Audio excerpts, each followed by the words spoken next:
ఎవరికైనా కొత్తదనం అవసరం, క్రియేటివిటీ అంతకంటే ఎక్కువ అవసరం. సాంప్రదాయ విధానాలకు కాలం చెల్లుతోంది. పాత విధానాలనే పట్టుకుంటే పని జరగదు. ఇది కంపెనీలకు వర్తిస్తుంది, ప్రభుత్వాలకి వర్తిస్తుంది, రాజకీయ పార్టీలకు వర్తిస్తుంది, వ్యక్తులకు వర్తిస్తుంది. ఇప్పుడు టీడీపీ కూడా అదే ఫార్ములాతో వెళ్తోంది. ముఖ్యంగా మంత్రి నారా లోకేష్ నా తెలుగు కుటుంబం అంటూ 6 శాసనాలను ప్రతిపాదించడం ఓ హైలైట్. మహానాడుకు మహా జోష్ తీసుకొచ్చేలా చేయడంలో సక్సెస్ అయ్యారు. ఇంతకీ 6 శాసనాలు బంగారు భవిష్యత్తును నిర్మించబోతున్నాయా?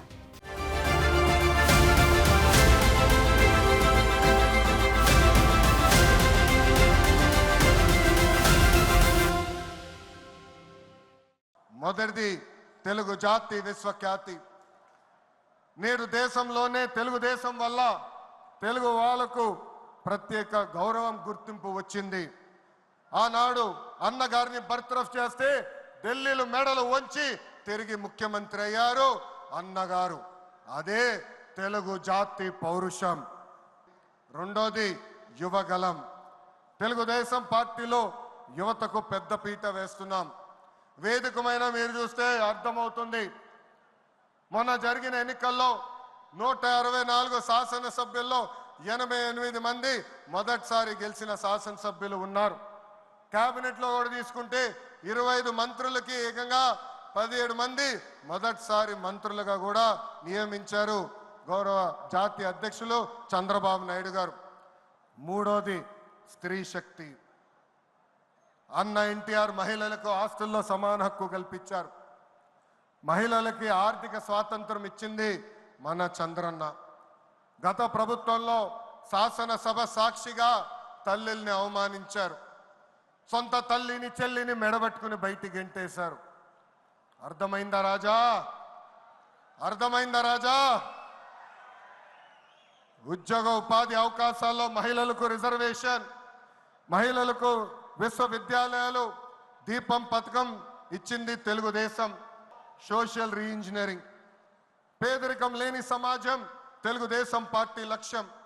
2 రూపాయలకే కిలో బియ్యం, జంతా వస్త్రాలు, పక్కా ఇల్లు, పెన్షన్ ఇచ్చింది అన్న ఎన్టీఆర్. చాలని పెన్షన్ 5 రెట్లు పెంచారు. 200 రూపాయల నుంచి 1000 రూపాయలు చేశాం. ఒకే సంతకంలో 1000 రూపాయల పెన్షన్ని 2000 చేశాం. ఇప్పుడు ఏకంగా భారతదేశంలో ఏ రాష్ట్రంలో ఇవ్వని విధంగా 4000 రూపాయల పెన్షన్ మన చంద్రన్న అందిస్తున్నారు. ఈ సిద్ధాంతం బలంగా నమ్మే పార్టీ తెలుగుదేశం పార్టీ. అన్న ఎన్టీఆర్ గారి దగ్గర నుంచి మన చంద్రన్న వరకు రైతుల జీవితాలు మార్చేందుకు కృషి చేశారు. డ్రిప్ ఇరిగేషన్ దగ్గర నుంచి ఇరిగేషన్ ప్రాజెక్టుల వరకు, సబ్సిడీ, హార్టికల్చర్ వరకు ప్రోత్సహించింది తెలుగుదేశం.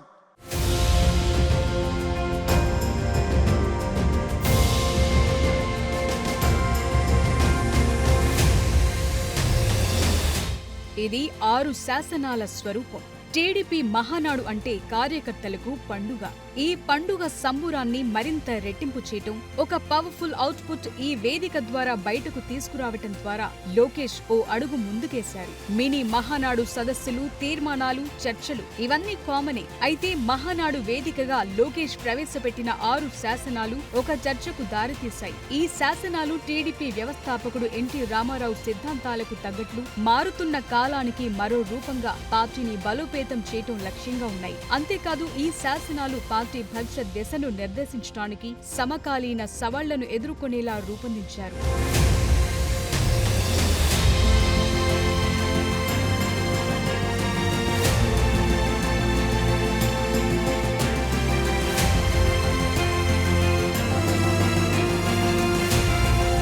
కాలం మారుతోంది, ప్రజల అవసరాలు మారుతున్నాయి, వారి ఆలోచన విధానం కూడా మారుతోంది. పార్టీ మూల సిద్ధాంతం స్ఫూర్తితో ప్రస్తుత ప్రజా అవసరాలకు తగ్గట్లుగా కీలక విధానపరమైన మార్పులు తీసుకురావాలనే లక్ష్యంతో లోకేష్ గ్రౌండ్ వర్క్ చేసి 6 శాసనాలను మహానాడు వేదికగా ప్రతిపాదించారు. 43 ఏళ్ల సుదీర్ఘ ప్రయాణంలో ఎన్నో ఎత్తుపల్లాలు, అధికారం, ప్రతిపక్షాలను చూసిందని, మారుతున్న కాలానికి తగ్గట్లు పార్టీ కూడా అడుగులు వేయాలన్నారు లోకేష్. సమకాలీన సమాజంలో వస్తోన్న తీసుకొస్తున్న మార్పులపై ఎప్పటికప్పుడు చర్చ జరగాలని, ప్రజలకు మరింత చేరువయ్యేందుకు ప్రణాళికలు సిద్ధం చేసుకోవాలని, పార్టీని మరో 40 ఏళ్ల పాటు నడిపించడానికి అవసరమైన కీలక నిర్ణయాలపై చర్చ జరిగేలా చేయడంలో తొలి ప్రయత్నంలోనే లోకేష్ సక్సెస్ అయ్యారు.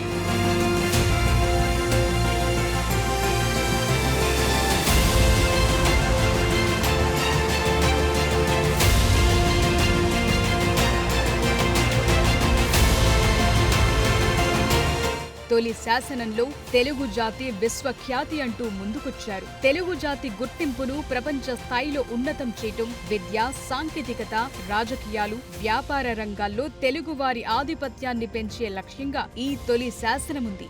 రెండో శాసనం యువగళం. యువతకు రాజకీయ, ఆర్థిక అవకాశాలు కల్పించటం, 20 లక్షల ఉద్యోగాల సృష్టి, యువ నాయకులకు ప్రాధాన్యతతో యువశక్తిని గుర్తించటం కీ ఫ్యాక్టర్ గా మారింది. ఇక లోకేష్ ప్రతిపాదించిన మూడో శాసనం స్త్రీ శక్తి. ఇందులో మహిళల భద్రత, సమాన అవకాశాలు, ఆర్థిక స్వావలంబన కోసం స్థిరమైన చర్యలు, ఉచిత బస్ ప్రయాణం, తల్లికి వందనం వంటి పథకాల ప్రస్తావనతో వారి అభ్యున్నతి దిశగా అడుగులు వేయాలన్నది కీలకంగా మారింది.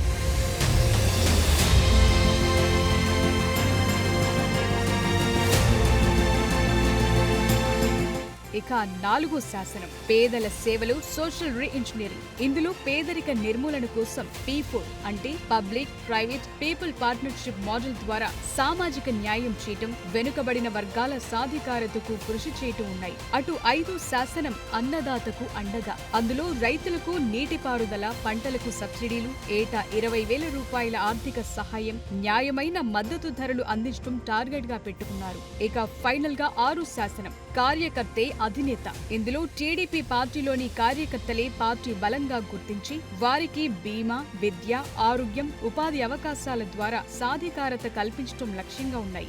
ఆయన భుజస్కంధాలపైన ఈ రాష్ట్రాన్ని, ఈ పార్టీని వేసుకున్నారన్న విషయం మీకు అందరికీ తెలుసు. ఎందుకంటే యువగళం అధినేత నారా లోకేష్ బాబు గారు పాదయాత్ర చేశారు. ఎవరి కోసం చేశారండి? తెలుగు రాష్ట్ర ప్రజల కోసం, తెలుగుదేశం పార్టీ కుటుంబ సభ్యుల కోసం. ఆ రోజు ఆయనకు సపరేట్గా పదవి ఇవ్వాల్సిన పనేం లేదు. అవకాశం వచ్చిన రోజు చంద్రబాబు నాయుడు గారు ఏం దశాదిశ నిర్దేశిస్తే మేము అందరం ఒప్పుకోవడానికి ఓకే. మరి లోకేష్ బాబు గారికి పదవి ఇవ్వకపోయినా లోకేష్ బాబు గారే తన కుటుంబంతో పాటు కార్యకర్తలను కూడా సమానంగా చూసుకున్న వ్యక్తి. భారతదేశంలో ఏ పార్టీ కూడా 5 లక్షల రూపాయలు కార్యకర్త ఏదైనా అనుకోకుండా చనిపోతే ఇస్తున్న ఏకైక పార్టీ తెలుగుదేశం పార్టీ. దానిని అమలు పరిచింది మా యువగళం అధినేత నారా లోకేష్. సో శాసనాల వెనుక భారీ కసరత్తే ఉంది. పార్టీని మరింత బలోపేతం చేయటం, ఓటు బ్యాంకు విస్తరించటం. మరి ఈ దిశగా అడుగులు పడాలంటే ఇచ్చిన హామీల అమలు, సమర్థ నాయకత్వం, బాధ్యతలు నెరవేర్చడం కీలకంగా ఉండబోతున్నాయి. అవి పార్టీకి దిశను చూపించబోతున్నాయి.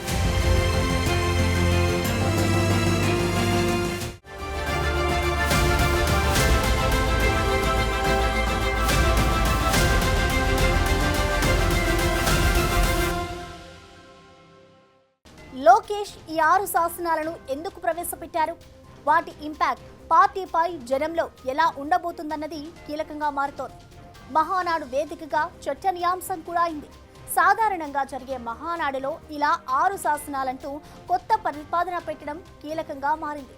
తాను చదివిన చదువుకు, పాలనలో టెక్నాలజీ జోడించడం, గుడ్ గవర్నెన్స్ కోసం కొత్త మార్గాలను అన్వేషించడం వంటి వాటితో కీ రోల్ పోషిస్తున్నారు. ఇప్పుడు ప్రవేశపెట్టిన శాసనాలు ఎలాంటి ఇంపాక్ట్ చూపుతాయన్నది ఇంట్రెస్టింగ్ గా మారింది.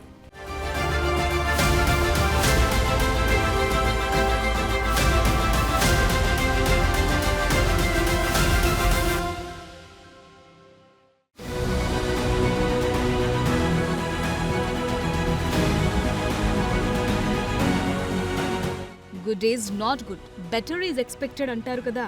సేమ్ ఇదే ఫార్ములాను తెలుగుదేశం పార్టీకి అప్లై చేయిస్తున్నారు మంత్రి నారా లోకేష్. తెలుగుదేశం పార్టీ ఈసారి మంచి స్ట్రైక్ రేట్ తో విజయం సాధించింది. ప్రభుత్వం ఏర్పాటు చేసింది. అంతవరకు ఓకే.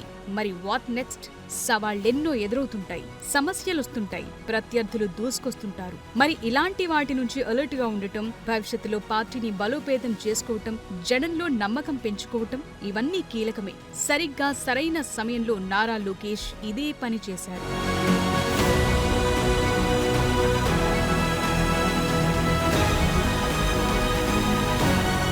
పైకి చూస్తే లోకేష్ ప్రతిపాదించిన 6 శాసనాలు సింపుల్ సబ్జెక్టే. సమాజంలోని అన్ని వర్గాలను ఆకర్షించటం, పార్టీ కార్యకర్తలను కాపాడుకోవటం మెయిన్ ఎజెండాగా కనిపిస్తాయి. అయితే ఇంటర్నల్ గా చూస్తే మాత్రం పార్టీ బలంగా ఉండాలంటే, భవిష్యత్తులోనూ ఒడిదుడుకులు తట్టుకోవాలంటే ఏం చేయాలన్నది ఈ 6 శాసనాలు డిసైడ్ చేస్తాయి. అదే అస్సలు మ్యాటర్. 2024 ఎన్నికల్లో టీడీపీ ఘన విజయం సాధించినప్పటికీ మారుతున్న రాజకీయ, సామాజిక పరిస్థితులకు తగ్గట్లుగా పార్టీని మార్చాలన్నది ఒక లక్ష్యం. లోకేష్ ప్రతిపాదించిన ఈ శాసనాలు పార్టీ 43 ఏళ్ల చరిత్రను గౌరవిస్తూనే మరో 40 ఏళ్ల భవిష్యత్తును రూపొందించే రోడ్ మ్యాప్ గా ఉండబోతున్నాయి.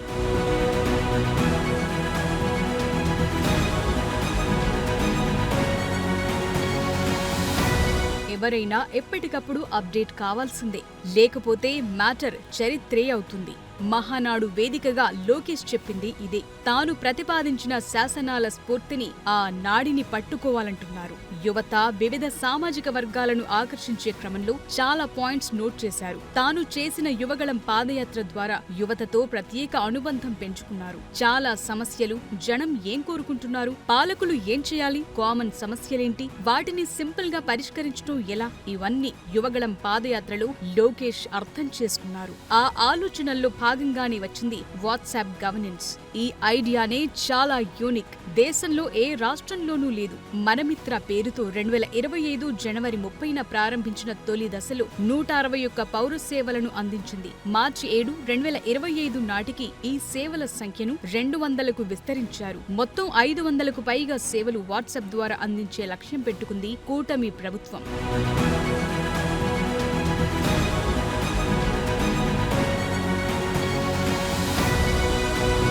సో ఈ 6 శాసనాలు యువత, మహిళలు, రైతులు, వెనుకబడిన వర్గాలను ఆకర్షించేలా రూపొందించారు. ఇది టీడీపీ ఓటు బ్యాంకును విస్తరించడానికి ఉపయోగపడుతుంది. రైతులకైతే వాతావరణ హెచ్చరికలు, వ్యవసాయ సలహాలు వంటివి కూడా వాట్సాప్ ద్వారా సకాలంలో చేరతాయి. నిజానికి 2024 ఎన్నికల్లో టీడీపీ విజయంలో లోకేష్ కీలక పాత్ర పోషించారు. ఈ శాసనాలు పార్టీలో ఆయన స్థానం మరో మెట్టెక్కించాయి. ఇది లోకేష్ రాజకీయ హోదాను, నాయకత్వ సామర్థ్యాన్ని బలోపేతం చేసింది. నా తెలుగు కుటుంబం అన్న థీమ్ అందరితో కనెక్టివిటీ పెంచింది. దీన్ని సీఎం చంద్రబాబు కూడా ప్రశంసించారు. లోకేష్ తాను చదివిన చదువుకు, పాలనలో టెక్నాలజీ జోడించడం ద్వారా పార్టీని, ప్రభుత్వాన్ని మరింతగా జనంలోకి తీసుకెళ్లే ప్రయత్నం చేస్తున్నారు. తొలిసారి అసెంబ్లీకి 65 మందికి యంగ్స్టర్స్ సీట్లు ఇచ్చాం. ఇది ఒక చరిత్ర. ఏ రాజకీయ పార్టీ కూడా ఇంత సాహసం చేయలేదు. అలాంటి నిర్ణయం చేశాం. 61 మంది గెలిచారు. నూతన నాయకత్వాన్ని తీసుకొచ్చాం. ఎమ్మెల్యేలుగా, ఎంపీలుగా, మంత్రులుగా ఫస్ట్ టైం అయిన వాళ్ళ మంత్రులు చేసిన ఘనత కూడా తెలుగుదేశం పార్టీది. ఈరోజు లోకేష్ గారిని మీరు చూశారు. 6 శాసనాలు ప్రవేశపెట్టాడు. నేను మనస్ఫూర్తిగా అభినందిస్తున్నా. మామూలుగా పోయే ఈ మహానాడిని ఒక నూతనమైన దిశలో తీసుకెళ్లాలని 6 శాసనాలు ప్రవేశపెట్టాడు. అలాంటి లోకేష్ కూడా మీరు చూస్తే బాగా చదువుకున్నాడు. చదువుకొని వచ్చి ఆయనకుండే నాలెడ్జ్ని ఇక్కడ ఉపయోగిస్తూ, టెక్నాలజీ కానీ నాలెడ్జ్ని ఉపయోగిస్తూ ఒక నూతనమైన విధానానికి శ్రీకారం చుట్టాడు. ఈ శాసనాలు టీడీపీ కార్యకర్తల్లో ఉత్సాహం నింపి పార్టీని ఏకతాటిపై నడిపేందుకు దోహదపడతాయన్న అంచనాలున్నాయి. కార్యకర్తలను నాయకులుగా గుర్తించడం వారి బాధ్యతను మరింత పెంచుతుంది. పార్టీ పట్ల అంకిత భావం మరింత పెరుగుతుందనుకుంటున్నారు. వైఎస్ఆర్సీపీ హయాంలో విఫలమైన అంశాలను హైలైట్ చేయడం ద్వారా ప్రతిపక్షంపై రాజకీయ ఒత్తిడి మరింత పెంచడం, యువగళం, స్త్రీశక్తి శాసనాలు యువత, మహిళలను ఆకర్షించి టీడీపీ ఓటు బ్యాంకును విస్తరించేలా చూసుకోవటం, ఉచిత బస్సు ప్రయాణం, తల్లికి వందనం వంటి పథకాలు మహిళల మద్దతుండేలా చూసుకోవటం కీలకంగా మారుతోంది.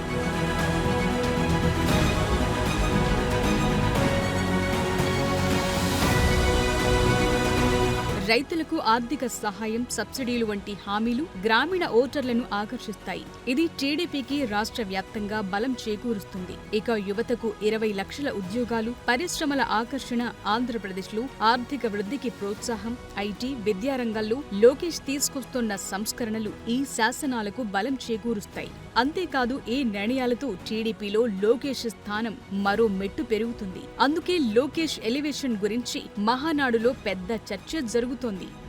నారా లోకేష్ గారు తెలుగుదేశం పార్టీలో కార్యనిర్వాహక పాత్ర పోషించాలా ఇదే అందరి ఆకాంక్ష. ఖచ్చితంగా ఆయన 100% అర్హుడు. ఏదైతే చంద్రబాబు నాయుడు గారి క్రమశిక్షణ, పట్టుదల అన్ని కూడా లోకేష్ గారిలో ఉన్నాయి.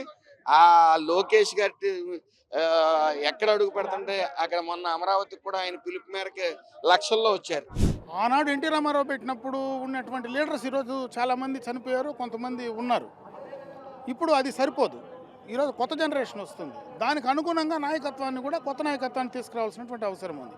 శాసనాల విషయం ఒకెత్తైతే ఏపీలో ఆర్థిక ఒత్తిడి ఒక సవాల్గా ఉంది. 6 శాసనాల అమలులు సవాళ్లను అధిగమించడం, పార్టీని, ప్రభుత్వ పనులను నెక్స్ట్ లెవెల్ కు తీసుకెళ్లటం కీలకంగా మారుతుంది. సో ఫైనల్ గా నారా లోకేష్ ప్రవేశపెట్టిన 6 శాసనాలు టీడీపీలో నెక్స్ట్ జనరేషన్ ను రెడీ చేయటం, యువత, మహిళలు, రైతులు, కార్యకర్తలను సాధికారపరచటం, తెలుగు గుర్తింపును ప్రపంచ స్థాయికి తీసుకెళ్లటం లక్ష్యంగా పెట్టుకున్నాయి. ఈ శాసనాలు రాజకీయంగా టీడీపీ ఓటు బ్యాంకును విస్తరించి లోకేష్ రాజకీయ హోదాను బలోపేతం చేస్తాయి.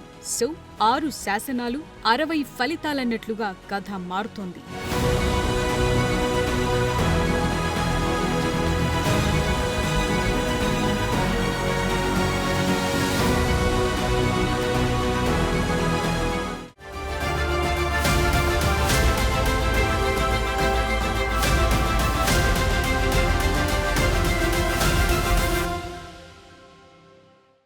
అందరూ వెళ్లే దారిలో వెళ్లడం కాదు, కొత్త దారులు వెళ్ళాలి. ఇదే లోకేష్ మార్క్. అందుకే 6 శాసనాలు పార్టీ దశాదిశను మరో 40 ఏళ్ల పాటు సుస్థిరం చేసే లక్ష్యంతో ఉన్నాయంటున్నారు. మరి వాటిని ఇంప్లిమెంట్ చేయడంలోనే అసలు సామర్థ్యాలుంటాయి. For more videos like this, subscribe Big TV channel.